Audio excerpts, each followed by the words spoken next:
dia de definições no Atlético, né? Pelo menos fora de campo, porque a gente trouxe ontem a possibilidade real das saídas de Patrick e Edenilson, por ação aí tanto do Nicola quanto minha, e que de fato o próprio presidente do Santos já confirmou que está muito perto de acontecer pelo menos a saída do Patrick. O Patrick chegou ao Atlético, vindo do São Paulo, 8 milhões de reais, está saindo na casa de 5 milhões e meio de reais aí, para que o Atlético fique livre de um salário de quase 700 mil reais. Já o Edenilson, este deve mesmo ir para o Grêmio. O Renato Gaúcho tem interesse no jogo, aliás, como o Grêmio que é jogador do Atlético, hein?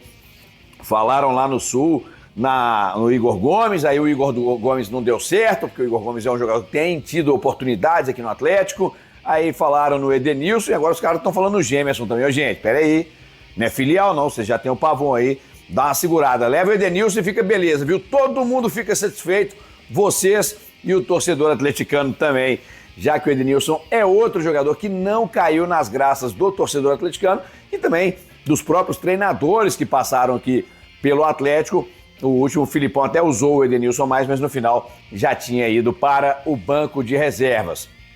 Economia aí de 1,5 milhão na folha, mas é bom a gente ficar de olho em entradas de jogadores, tá? Porque o Atlético está se movimentando para esvaziar a folha e chegarem novos jogadores, principalmente na janela do meio do ano. Nessa agora janela de exceção, acho pouco provável, talvez aí mais um zagueiro, nada muito além disso. Bom, voltando ao time, jogadores vão fazer agora na parte da tarde a última atividade no CT de Vespasiano antes do confronto contra o Criciúma, partida de amanhã, 8 horas da noite, na Arena MRV, segunda rodada do Campeonato Brasileiro, primeiro jogo em casa do Atlético nesta competição. O técnico Gabriel Milito não conta com o Rodrigo Batalha, nossa, confundi, né? Tanto gringo.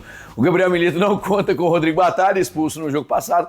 Restante do elenco à disposição, à exceção daqueles que já não estavam à disposição. Ou seja, sem o Batalha, ficam muitas opções aí para o treinador. Óbvio que para posição natural do Batalha, o Atlético vai ter ali no máximo um Alan Franco, recua um pouco o Otávio, enfim.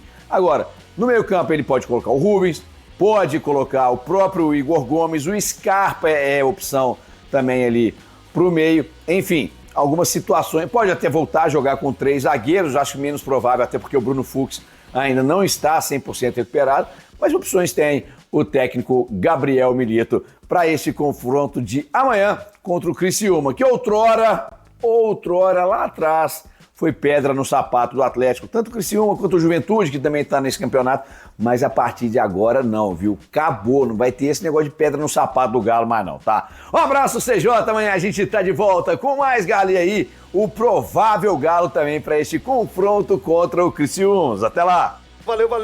Ô, Cris, deixa eu te fazer uma pergunta em cima do que o Igor... Então tá bom, vou passar para você, ô Cabido. Você não acha... A fala do Igor ali, hein? Estão esvaziando a folha para que possam atacar e chegar novos nomes na janela do meio do ano, não na janela da janela, que acaba quase depois. Sexta-feira. Janela da janela. 19 de abril ali, ó. Acaba. Só no Brasil tem essas bobagens. Mas a janela do meio do ano não pode ser tarde demais, não, porque as perdas estão sendo agora. Raciocina comigo. Se o Edenilson for, o Patrick já foi, o Kardec não é aproveitado, o Pedrinho vai no meio do ano, né? Mas também não é tão aproveitado. Estamos falando de opções. Essa janela ou essa chegada no meio do ano já não pode ser, já não é tarde, não? Ô, CJ, assim, a gente vai ter, quando for essa janela do meio do ano aí, talvez já terminada a primeira fase da Libertadores, né? Que eu acho que não é um problema para o Atlético vai se classificar. Vamos ter aí talvez mais uma ou duas fases da Copa do Brasil, aí isso eu acho que é o maior problema. Copa do Brasil é 1º de maio. E a outra? A outra deve ser final de maio, início de junho, imagino eu. A outra janela. E vamos ter aí talvez 10, 12 rodadas de Campeonato Brasileiro. É um período significativo do ano. O que tranquiliza, de certa forma, é que a gente está falando da saída de jogadores que não vêm sendo muito aproveitados, né? Oitavas de final da Libertadores começa dia 14 de agosto. Então a primeira fase termina já vai ser na 29 de maio. Já vai ser com a janela Já. aberta. Copa do Brasil só vai ter um. É 1º de maio e 21 de maio. As oitavas já é 31 de julho.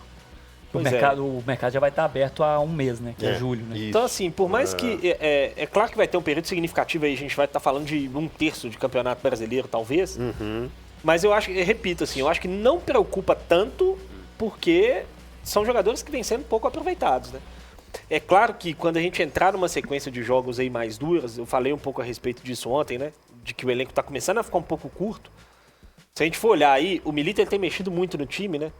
Tem variado muito a escalação, mas ele tem utilizado 14, 15 jogadores. São ali os 11 titulares e os 3, 4 de sempre que estão entrando. Igor Gomes, Scarpa, Otávio, Batalha e Alan Franco, talvez ali um zagueiro a mais, né? Embora o Fux se machucou, acho que o Igor Rabelo me parece ser hoje a última opção. Mas se o Fux estivesse aí, seria os 3 revezando um pouco e meio que acabou. O Rubens, obviamente, estava machucado. Pode ser uma Rubens, dessa opção. Acho que pode entrar como uma alternativa. O Alisson de vez em quando tem entrado, o Vargas de vez em quando tem entrado. Mas assim, são ali 14, 15, 16 jogadores que ele tem utilizado com uma frequência um pouco maior. Essa conta pode chegar daqui a pouco, dele ter que começar a usar mais do que esses 16, né? Começar a ter que usar 18, 20, 21 por conta do volume de jogos. E aí a gente vai perceber de fato o que a ausência desses jogadores vai proporcionar no elenco, né? Mas enfim, eu acho que faz parte, CJ. Acho que é uma escolha que o Atlético está fazendo e que não está errado nesse momento, não tem porquê. O Atlético queria se desfazer desses jogadores. O negócio só está acontecendo agora na reta final de uma janela alternativa, que é uma janela com muito menos opção, né? Porque é uma janela só nacional e tudo mais. Eu acho que é melhor você, de fato, esperar o meio do ano para fazer contratações mais pontuais, mais certeiras, mais assertivas, do que encher agora o elenco só para falar que está contratando, para falar que tem mais jogadores para o treinador. Vai ter que se virar o Milito com o que tem aí. E repito, né? Por mais que seja um elenco mais curto, ainda é um elenco com muito material humano de qualidade. O mais importante do que você ter um elenco grande é você ter pelo menos 2 peças para cada posição. E eu acho que mesmo com a saída... o Patrick já foi. Tá certo. O Edenilson, negociação. E o Gemerson, né, temos algumas notícias. Se ele for, pode ser que venha um outro zagueiro. Eu acho que tinha que vir, mesmo se o Gemerson não... não vamos contar com o Gemerson. Eu acho que a ideia é você ter 2 jogadores para cada posição. E mesmo com a saída de Edenilson e Patrick, eu acho que o Atlético tem. Eu acho que o Atlético tem 2 jogadores por posição. Claro que em algumas posições o nível não é tão próximo. Por exemplo, o Hulk, que aí não se, né, que é um caso extra classe. Exatamente, é excepcional. Mas no geral, eu acho que o Atlético tem, quando fala de volantes, Batalha, Alan Franco, Otávio, o Zarate pode fazer ali, o Igor Gomes pode dar um passinho para trás, Caba pode dar um passinho para trás. Os zagueiros, muito parecidos para mim, Gemerson, Fux, Lemos e Rabelo. Arana, e aí vem o Rubens, Saravia, tem o Mariano. Então assim, o Atlético tem jogadores, meias, tem o Scarpa e o Igor Gomes e o próprio Zaratio. Aí você tem Hulk e Paulinho. Aí você tem o Alisson, você tem o Cadu, você tem o Vargas. Isaac. Então assim, você tem 2 jogadores por posição. E aí eu contei o Cadu, ainda tem os meninos mais jovens, que acho que a terceira opção tem que ser os meninos mais jovens. Então não vejo um grande problema nisso não. Por enquanto. Claro que tem lesões. Porque é muito jogo, né? Tem expulsões. Tem algumas coisas que você tem que considerar. Até junho é jogo pra caramba, né? Ainda tem o Robert, que veio do Atlético. Tem o Robert, então, tem o Palácio, que eu esqueci de falar. Então, até junho, Bernard. eu acho... Tem o Bernard. Então, até junho eu acho que tá controlado. Até julho, né? Eu acho que tá... Mesmo com a saída desses 2 jogadores, eu acho que tá controlado. Verdade. Vai atacar o meio do ano. Tá esvaziando pra atacar o meio do ano. Não é só enxugar. Eu não sei se o Atlético vai diminuir essa folha de pagamento. Mas aí que tá, Capitão. Então, pensando na saída do Patrick, você já tem o Bernard vindo. Que é até mais caro que o Patrick.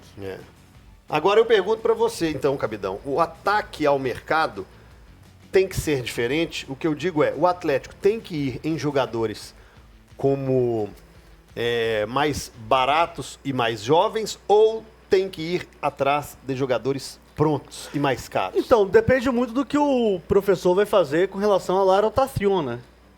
Porque o Atlético, dependendo da... De quem? La rotación. Porque, dependendo da situação, o Atlético ele tem que ter jogadores seguindo essa linha que ele já está seguindo, CJ, que é jogadores que chegam... Mas o entram. Atlético não está seguindo uma linha. Olha só, ao mesmo tempo que ele vai atrás do Palácios, é uma aposta o Palácio. Não, ele mas vai atrás do Bernard, que já é uma realidade. Mas trouxe, por exemplo, o Scarpa, Ele trouxe o Scarpa, que é a realidade. que é realidade. Aí ele quer lançar garotos Mas- da Aí base. traz o Robert, que é uma aposta. Traz uma Mas Robert, que é uma aposta. Você percebe que sempre tem o cara que vem para disputar a posição de titular? Tipo, sempre uma referência, Claro, claro. um Tá, já pronto. Assim, a pergunta é, sai o Patrick, chega o Bernard, né? Saindo, gente, eu não tô falando que saiu não, tá? Pelo amor de Deus, né? Sai o Gemerson, aí vem um Paulo Henrique. Um Pedro Henrique, perdão. Um Pedro Henrique. O Atlético, ele tem jogadores que, como o próprio Igor falou, ele tem jogadores que o mercado tá querendo também, sabe? O Atlético não vai perder só esses jogadores não, tá? Aguardemos cenas dos próximos capítulos e quero saber de você no 993169898 a sua opinião, onde o Atlético deve atacar, qual posição ou quais as posições que o Atlético deve ir ao mercado. Se você acha, não, do jeito que tá aí, CJ, dá para levar tranquilamente até a próxima janela, até pela quantidade de jogos das outras competições. Como eu disse aqui, oitavas de final da Libertadores só em agosto, Copa do Brasil somente uma rodada. Aliás, o sorteio é amanhã, né? Sorteio é amanhã, Sim, quarta-feira. 12h30. Sorteio amanhã, traremos mais informações dos possíveis confrontos dos adversários do Atlético, já.